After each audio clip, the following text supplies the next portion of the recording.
Well, good morning, tribe. Ivan here. Hope you guys are all doing well. Thank you so much for tuning in. This is the weekly class on the topic of the week, and I'm happy to have you joining me here for this. Kind of exciting. This is week 8 of the 8-part series on selling behind your haircutting chair. So it's the last video in this particular series, but never fear. The videos, the weekly classes, that will continue. We just won't specifically hold to the focus of building business behind your haircut chair. We'll move on to other topics and subjects of interest and things that we want to talk about. By the way, to that end, please know, as a member of the tribe, you can influence what we talk about in these programs. If you have a subject, conversation, an idea, or a topic that you'd like me to address, that you'd like to engage on, reach out, send me a message, comment here in the video, however you want to get a hold of me. You know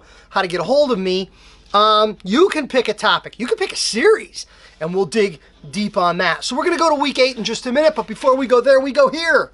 As you know, we go to $100,000 Haircutter. We go to the entry. It is Monday. It is the 22nd of February. February's ticking away. That means pitchers and catchers have reported for spring training. That means the weather's getting a little warmer every day. I saw last night the next 10 days here in Chicago where I live, the high temperature will be above freezing every day for at least the next 10. So that's a good sign. Pretty soon the water on a lake, it'll be water and there'll be fish.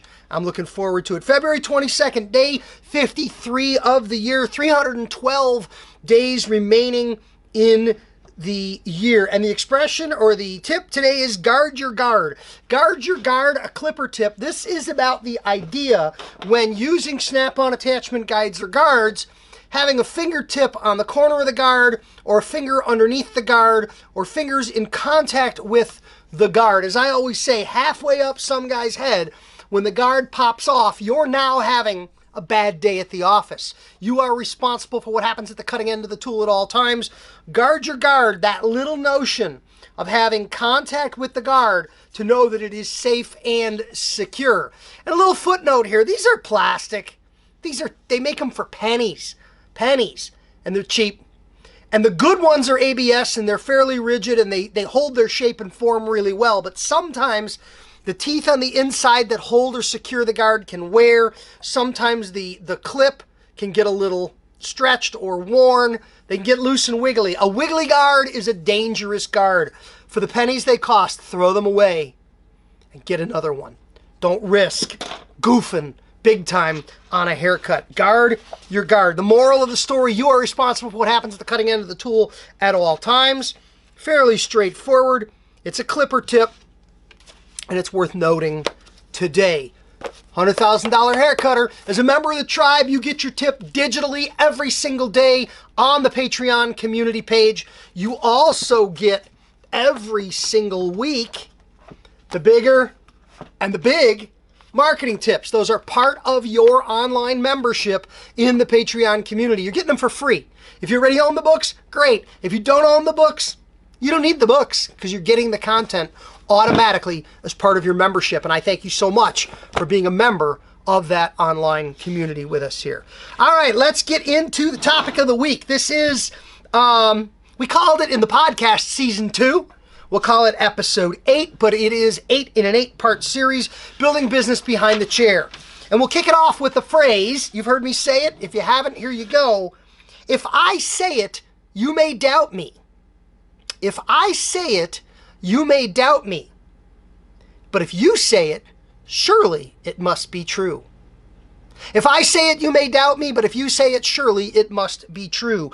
This lies at the heart of the concept of what we call social proof. Social proof is the modern fancy name for something we more regularly know of as testimonials or reviews. If you look at my books, the back of every one of my books contains testimonials. It contains comments from people who've read the books, who've watched my videos, who've benefited from my education. They're there on the back of the book. We put them there on the back of the book because people read them. People read reviews. People take reviews seriously. The statistics that have been published on what percentage of consumers before making a purchase will consult reviews is very high. And the number of people who claim that they take those reviews very seriously, more seriously, for instance, than advertising or marketing materials published by the vendor, the manufacturer themselves. These are powerful. We learned this at Amazon. When Amazon was originally just a bookseller, their book reviews were in some cases more entertaining than the books, but were fundamental in the credibility Amazon was seeking as a reliable source of quality content and information. I use a lot of words right there. Credibility, quality, content, information. This is powerful stuff, my friends.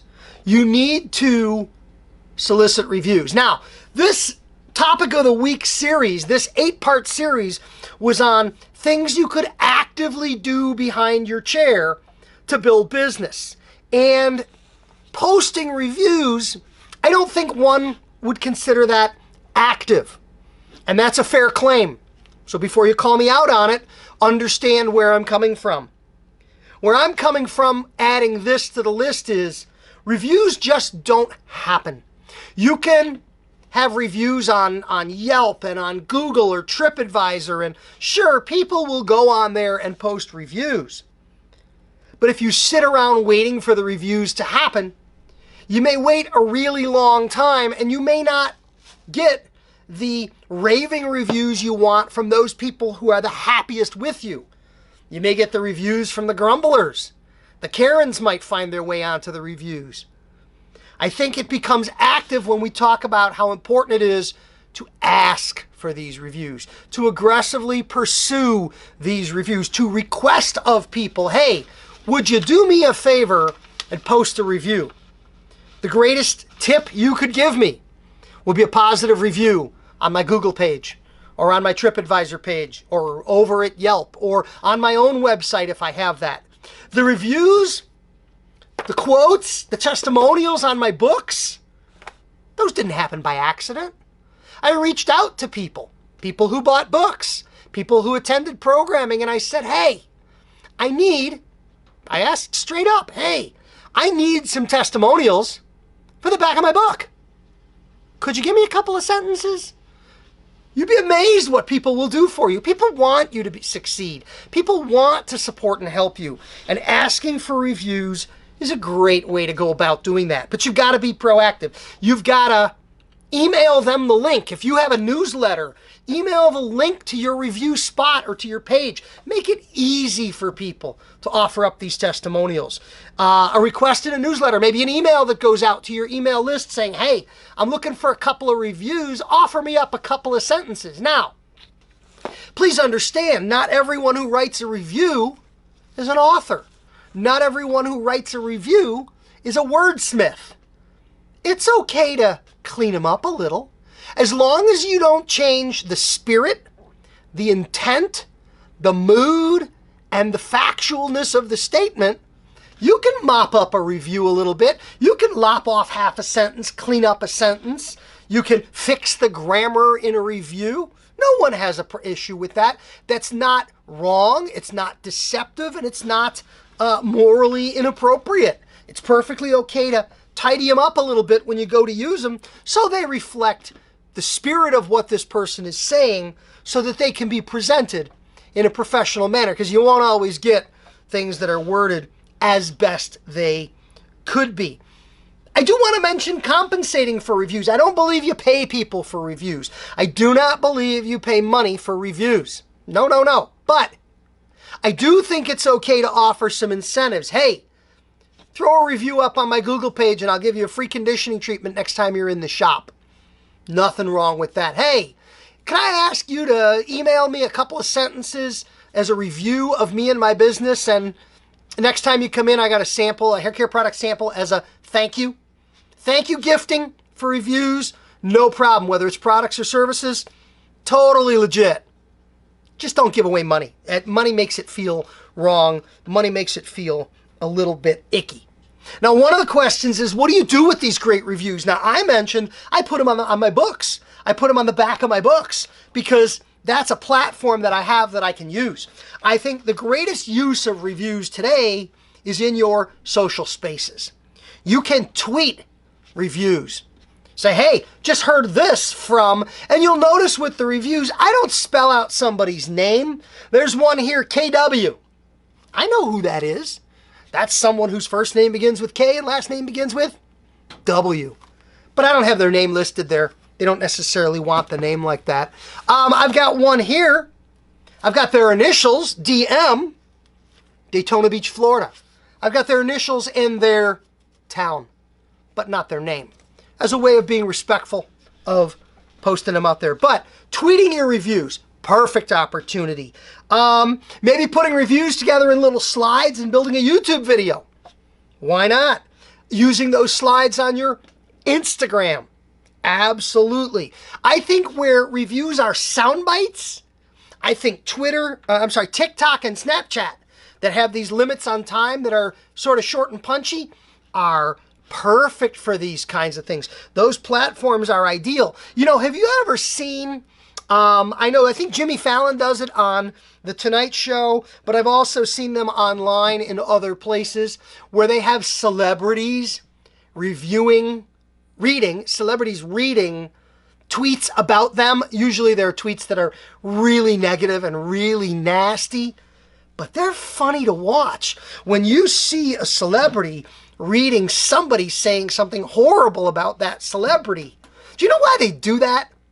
Well, first of all, the celebrity doesn't believe that the horrible things are true. The celebrities are usually laughing as they read them.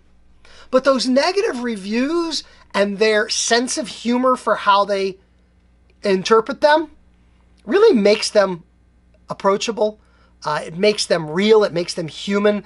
It makes them connected with people, I think, in a powerful way to show that they just don't take themselves all that seriously. Perhaps there's even an opportunity there for you for negative reviews, how to use negative reviews. I had a friend who had a barbershop out in Los Angeles who actually created a book, a coffee table book for his waiting room based on his bad Yelp reviews. The book was called People Hate Us on Yelp. And what he had done was he used reviews as a way of sharpening his branding. You know, for instance, just give an example here. If a little old lady patronized his business and went on Yelp and said, I don't like going in there, they play all that loud rock and roll music. Well, certainly that little old lady was not a satisfied customer. But there's got to be somebody reading that review who goes, oh, they play rock and roll music there? I should go check that place out. That sounds like a place I would think is cool. It was about focusing your branding, recognizing that anytime you are definitely wrong for someone, that means there is someone out there for whom you are definitely right. So it's the other side of reviews, possibly the leveraging of negative reviews. So that's what I've got for you today on the power of social proof, otherwise what we know as reviews or testimonials. I look forward to continuing this conversation with you and helping you leverage your positive reviews to build and grow your business. Let's wrap things up today with the technique of the week. And the technique of the week this week is what I call the 4 most powerful words in the world of selling. The 4 most powerful words. And those words are, I thought of you. You know, when I was putting this program together this morning, I thought of you. I said, what do our listeners, what do my viewers, what do my friends in our community really need to know about testimonials? I thought of you. And literally in my head are some of you that I know well enough to know I pictured you. And I said, how's he or she going to respond to this information? How will he or she use this information? How can I make this information more powerful for you? I thought of you. I think this is a great thing. You know, they say nothing's sweeter to someone than the sound of their own name. Well, we don't necessarily always use people's name, but thinking of them, boy, goes a long way. You know, we know there are clients that from the time they leave till they come back again, we don't think of them. Some clients we might try not to think of, but there's also clients that cross our mind, and there's people we think about. And I thought of you. Hey, give you a few examples of what this can sound like. Hey, I was watching a YouTube video and they were demonstrating this blending technique on coarse textured hair, and I thought of you. I know we have trouble blending the left. Your right side blends easy, but your left is a bit of a challenge. And I thought of you, and I want to use this technique when we blend your haircut today. Wow. Cool. You thought of me, and this is going to be good for me? I like that. That's cool. You know, we got a new hairspray that just came in, and it specifically is firm hold designed for finer textures of hair that really need the support. I thought of you when I was using it the first time and looking over the label. I put one in the back for you. Let me go get it.